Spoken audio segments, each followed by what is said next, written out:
Welcome to Pan-African InfoPulse TV, your source for breaking news and insightful analysis. Today, we dive deep into one of the most talked about topics, Elon Musk's complex relationship with South Africa and how his actions could shape Africa's future. From childhood trauma and apartheid-era struggles to his controversial dismantling of USAID, discover how these events are reshaping global aid dynamics and pushing Africa towards self-reliance. Learn about Burkina Faso's recent achievements, China's potential role as a replacement for USAID, and why African nations are leaving ECOWAS in pursuit of unity and independence. Stay informed on what this means for the continent's future. Elon Musk, the billionaire entrepreneur behind companies like Tesla, SpaceX, and Doge, was born in Pretoria, South Africa. But despite his roots, Musk has always kept a distance from his homeland. To understand why, we must delve into his early life, a period marked by severe bullying, emotional scars, and the oppressive shadow of apartheid. Musk attended Pretoria Boys High School, an elite institution known for producing leaders but also infamous for its harsh environment. One particularly harrowing incident left him hospitalized after being beaten unconscious by bullies. These experiences shaped his worldview and ambitions, making him less attached to South Africa emotionally. But it wasn't just personal struggles that pushed Musk away, it was also systemic issues like apartheid. Growing up under this regime, Musk reportedly despised its oppressive nature. At just 17, he fled South Africa to avoid mandatory military service that enforced apartheid policies. His decision to leave suggests he wanted no part in perpetuating a system he detested.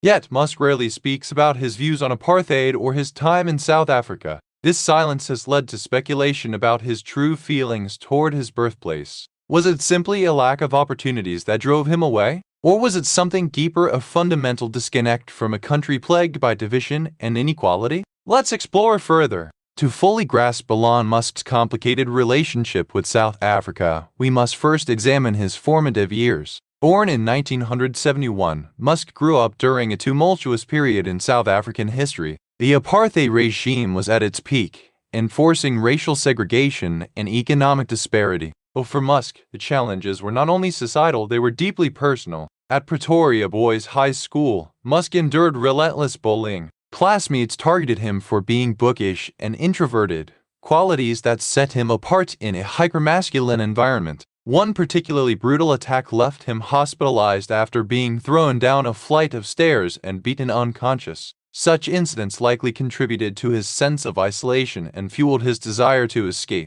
Psychologists suggest that childhood trauma can have lasting effects, shaping an individual's worldview and ambitions. For Musk, these experiences may have instilled a relentless drive to succeed, perhaps even as a way to prove his worth to those who doubted him. They also explain his emotional detachment from South Africa. After all, how could someone feel connected to a place where they suffered so much pain? But there's another layer to this story, Musk's strained relationship with his father, Elon Musk. Described by Elon as a terrible human being, Elon's abusive behavior further distanced him from his roots. In interviews, Musk has accused his father of emotional manipulation and cruelty, painting a picture of a fractured family dynamic. These factors, combined childhood trauma, familial strife, and societal oppression, created a perfect storm that propelled Musk out of South Africa and onto the global stage. But what opportunities awaited him abroad? And how did his departure impact his perspective on Africa as a whole?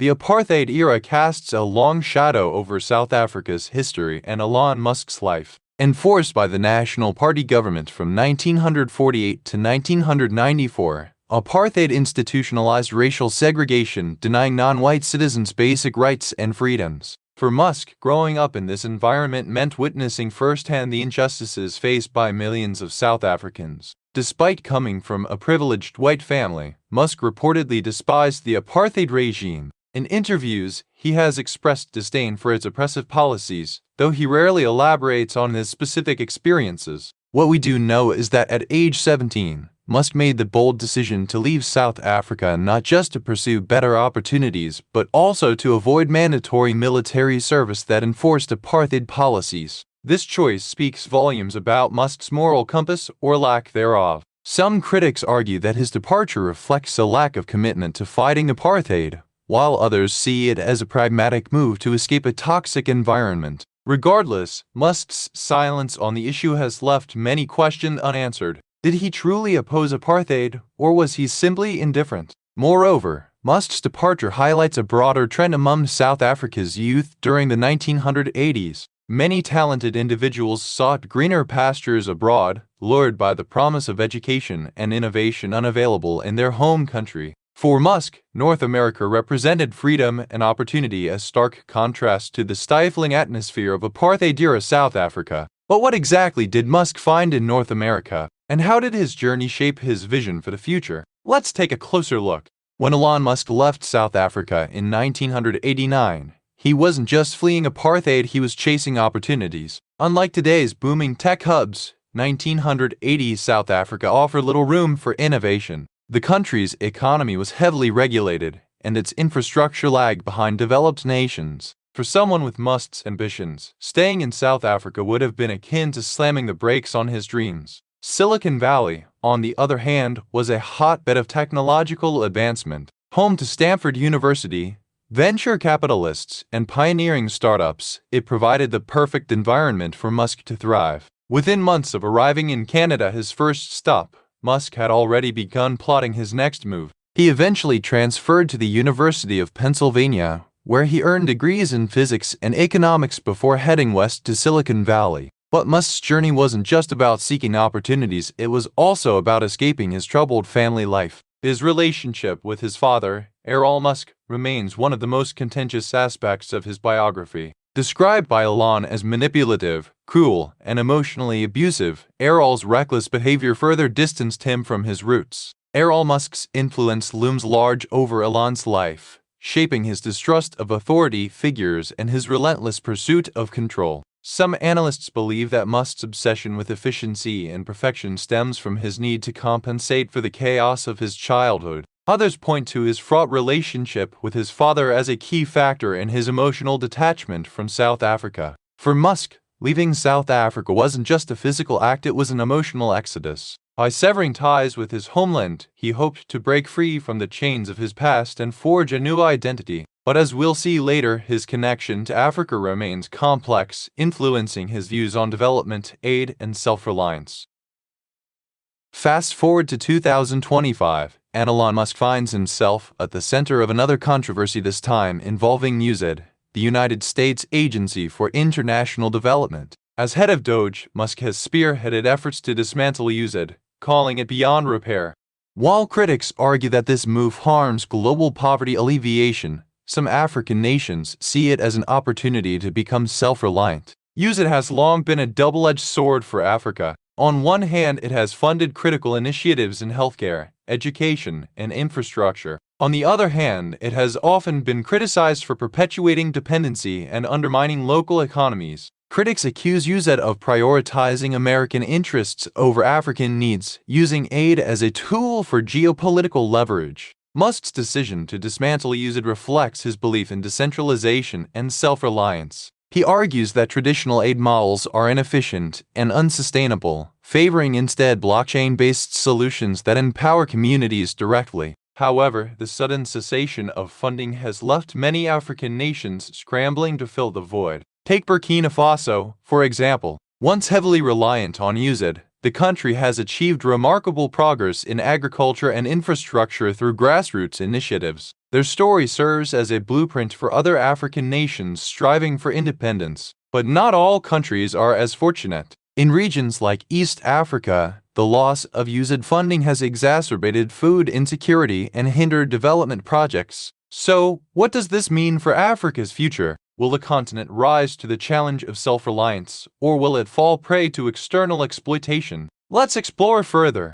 Amidst the chaos of USAID shutdown, one African nation stands out as a beacon of hope: Burkina Faso. Despite limited resources and political instability, Burkina Faso has achieved remarkable progress in recent years, proving that self-reliance is possible with determination and innovation. One of Burkina Faso's greatest successes lies in its agricultural sector. Through community-led initiatives, the country has transformed barren lands into fertile fields, boosting crop yields and reducing hunger. Farmers have adopted sustainable practices such as agroforestry and drip irrigation, ensuring long-term productivity without depleting natural resources. Education is another area where Burkina Faso shines. With support from local NGOs and international partners, the government has built thousands of schools, increasing access to education for children across the country. Literacy rates are rising, empowering future generations to contribute to their nation's development.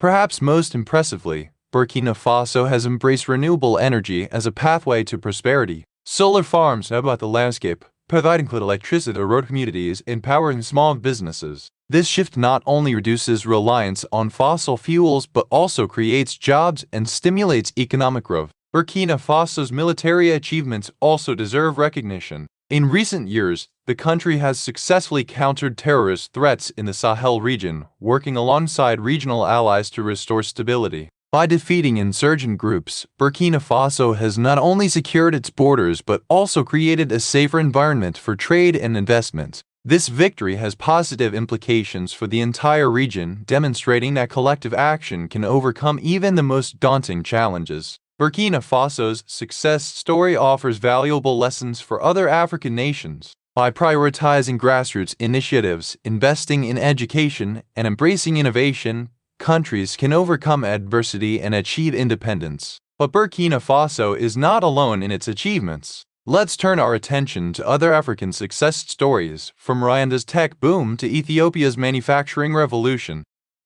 While Burkina Faso exemplifies resilience, other African nations are making waves in different sectors. Take Rwanda, for instance. Once synonymous with tragedy due to the 1994 genocide, Rwanda has reinvented itself as a tech hub, attracting startups and investors from around the world. Kigali, the capital city, is now home to Innovation City, a sprawling campus designed to foster entrepreneurship and research. Companies specializing in artificial intelligence, fintech, and e-commerce are thriving, creating jobs and driving economic growth. The government has played a crucial role in this transformation, implementing policies that encourage innovation and investment. Ethiopia, too, is emerging as a powerhouse in manufacturing and technology. Addis Ababa, the bustling metropolis, hosts Africa's largest industrial park, where garments, electronics, and pharmaceuticals are produced for export. The Ethiopian government has partnered with Chinese firms to build railways and highways, connecting the country to regional markets and beyond.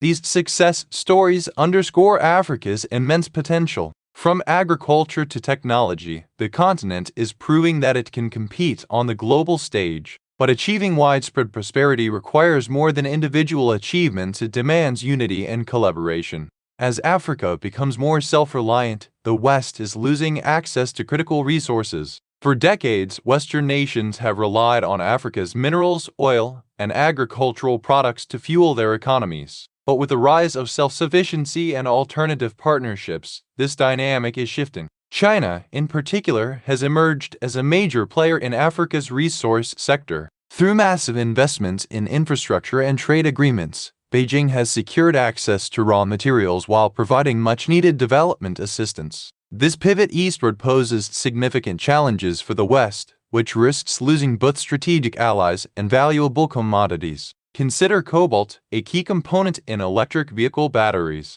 The Democratic Republic of Congo produces over 70% of the world's supply, yet Western companies are increasingly being edged out by Chinese competitors. Similarly, Nigeria's oil exports, once dominated by European buyers, are now finding new markets in Asia. This shift in alliances has far-reaching implications. Reduced diplomatic ties might weaken the West's ability to counterbalance China's growing dominance. Moreover, the loss of African resources could destabilize Western economies, driving up costs and exacerbating inflation. But what does this mean for Africa? Will the continent benefit from its newfound leverage, or will it fall victim to exploitation by new partners? Let's explore the roles of China and Russia in Africa's development.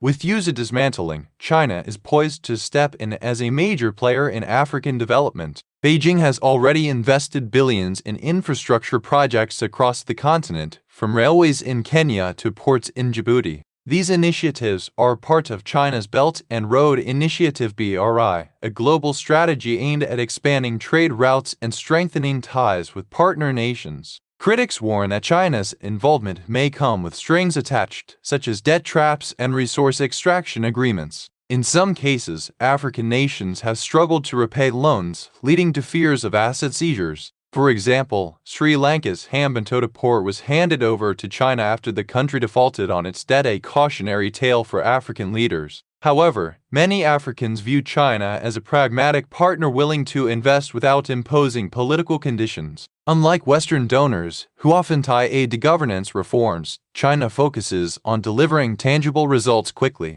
This approach resonates with leaders eager to showcase immediate progress to their citizens. But China isn't the only Eastern power making inroads in Africa. Russia, too, is stepping up its presence, particularly in energy and defense sectors. Let's examine how Moscow is positioning itself as a key ally for African nations. Russia is also stepping up its presence in Africa, particularly in energy and defense sectors. For instance, Rosatom, Russia's state nuclear energy company, is collaborating with several African nations to develop nuclear power plants. These projects aim to address Africa's chronic energy shortages while fostering technological expertise. In addition to energy, Russia has positioned itself as a key supplier of arms and security services. During the Cold War, the Soviet Union cultivated strong ties with African liberation movements, providing weapons and training to anti-colonial fighters. Today, Moscow seeks to revive these relationships, offering advanced weaponry and counterterrorism support to governments battling insurgencies. But Russia's involvement extends beyond military cooperation. The Kremlin has hosted high-profile summits with African leaders, pledging billions in investments and trade deals. These efforts reflect Russia's ambition to expand its influence on the continent, countering Western dominance and establishing itself as a reliable partner. This geopolitical competition between East and West signals a new era for Africa. No longer passive recipients of aid, African nations are leveraging their resources and strategic importance to negotiate favorable terms with multiple partners. But this newfound leverage comes with risks as external powers vie for control over the continent's destiny. African unity is not just a dream, it's a necessity. By working together, African nations can overcome shared challenges such as climate change, economic instability, and political unrest. The African Continental Free Trade Area (AfCFTA), launched in 2021, aims to create a single market for goods and services, boosting intra-African trade and fostering collaboration. Advantages of African unity include economic growth. A unified Africa could become the world's largest free trade zone, rivaling the EU and ASEAN. Political stability. Collaborative governance reduces conflicts and fosters peace. Technological advancements. Shared research and innovation hubs can accelerate development. Military power. Collective defense strategies can neutralize threats like terrorism and piracy, ensuring regional security. Cultural renaissance. Celebrating diversity strengthens national identities while promoting mutual respect. But achieving unity requires overcoming significant obstacles. Ethnic divisions, political instability, and external interference remain barriers to integration. Strengthening regional blocs like ECOWAS and SADC is essential, as is promoting African-led solutions to common problems. Let's celebrate the pioneers who have laid the groundwork for Africa's future. From Kwame Nkrumah's vision of Pan-Africanism to Nelson Mandela's call for reconciliation, the continent has a rich legacy of leadership and resilience. By building on this foundation, Africa can chart a course toward prosperity and self-determination. As Nelson Mandela famously said, "It always seems impossible until it's done."